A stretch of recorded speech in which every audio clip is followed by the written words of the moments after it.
I'm Bass Pro Master Aidan Myers. I'm here to talk to you about the osmoregulation and we're talking about marine fish today. We're going to be talking about some freshwater fish, some sharks and rays, and see if we can't find ourselves a terrestrial animal.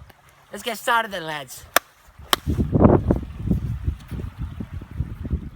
Hey, so what we'll look first is the marine animals, right? Hopefully we might be able to find some marine fish. Oh, wait a second, I see one. Crikey. Yeah, got it. Alright, right here. Let's get out of the water a bit. We have a red snapper right here. One of the least popular marine animals in the entire aquatic kingdom. It's got a lower concentration of salt in its blood, and it takes in 1% of its body weight of water per hour. And it's got specialized cells in its gills that allow it. Is that a terrestrial animal? I think so. Specialized gills that allow it to excrete water and salt out of its gills, and the remaining salt ions are transported out of the fish in the urine via the kidney.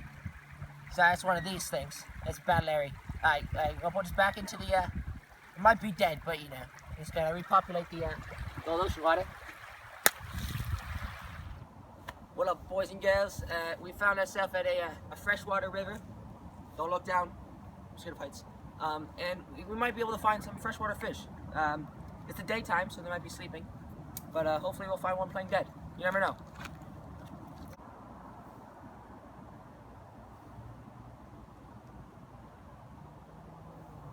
Okay, what's up, lads? So we're here down by the pond side, and hopefully we can find a freshwater fish. Wait, there's one. One of the defense mechanisms is playing dead, and this one looks kind of dead to me. So, barehanded. Nice. Oh, right here. Oh, it's a beauty. We have the trout, the diva of all freshwater fish. Size is much smaller than the red snapper, but what's most important is it's got a higher concentration of salt in its blood. Yeah. In order to get the salt there, active transport in the gills to get it in there, and for the water, it performs osmosis to get the water into the fish via its gills as well, and it also has it also takes in water when it eats the food. And lastly, it's got to excrete stuff, right? So it has a very diluted urine that it excretes all the sodium from the kidney into the surrounding water, and so basically this is a body of fish pee. But so I'm gonna let him swim away now. Say bye to the fish.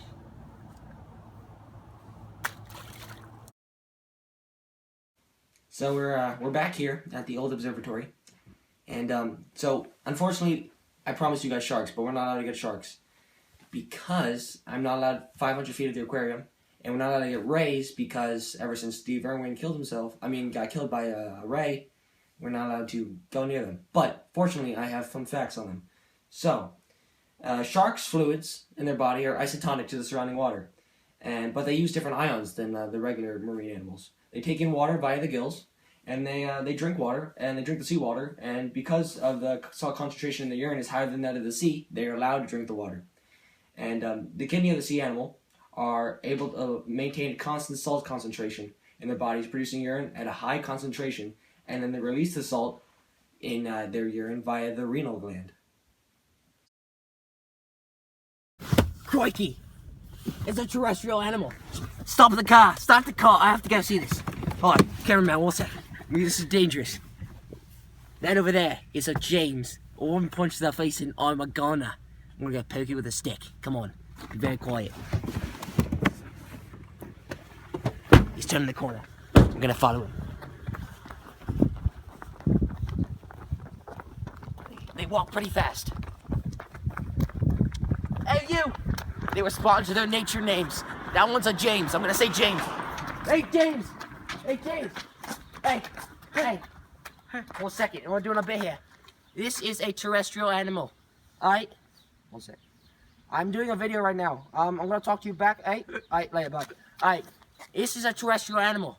One of the least common species in the whole world. This is the first one I've seen today. Alright, so basically 60% of all their water is lost via urine. He's not peeing right now, but maybe later. And so yeah, they need water to live. Most mammals. Some of them can produce enough water via cellular respiration to live, but this big boy can't. So and also true. Their concentration of water is higher in their blood than the sodium concentration. But unfortunately, most of it is lost to evaporation. So he's got to take a lot of water a day, and most of it is expelled via via urine in the kidneys. And lastly, that's why they have skin. It helps prevent the evaporation of water. And so I'm gonna let this one go back into the wild. But it's been nice. It's a pleasure. All right, I'm gonna let him go back. You start the car, get the car running, just in case he gets angry. All right. I'm safe. I'm a professional. I'm a professional. All right. Get the cop! Get the cop! Don't try this at home. It's coming after us. Osmoreceptors are stimulated by the increase of osmotic pressure as water is lost from the body. Receptors signal for ADH to be released from the kidney, causing water to be reabsorbed into the bloodstream. When the water volume is low, receptors inhibit ADH secretion, preventing reabsorption so that excess water is excreted in the urine.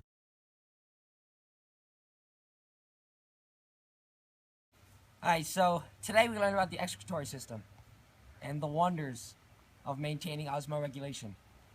And I'm just so touched to have met two new animal friends today. And James. Yeah, so I'm going to release these back into the wild. And we'll see you next time when we learn about when chimpanzees make babies. They're not moving.